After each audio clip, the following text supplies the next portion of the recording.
नमस्कार विद्यार्थी मित्रांनो, तर पहा आपल्या समोर धोक्यात एक प्रश्न आहे.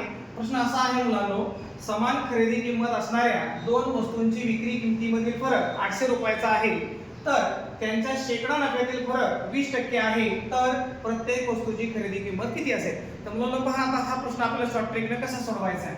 मुलांनो काय करायचं, मुलांनो तुम्हाला खरेदी किंमत विचारलेली आहे प्रत्येक शेडची, म्हणजे प्रत्येक वस्तूची मुलांनो. तर खरेदी किंमत बरोबर, तर किंमत कशी काढायची मुलांनो? पहा, आता खरेदी किंमत बरोबर काय करायचं, त्यांची जी विक्री किंमत त्या ठिकाणी दिलेली आहे त्यातला जो फरक आहे तो फरक आपल्याला घ्यायचा, म्हणजे किती रुपये आहे? 800 रुपये. त्याला भागिले जो शेकडा नफ्यातील फरक दिलाय मुलांनो 20%, तो आपल्याला भागिले करा आणि त्याला गुणिले काय करायचं? 100 करायचं. तर पहा मुलांनो, 0 0 काय झाला? कॅन्सल.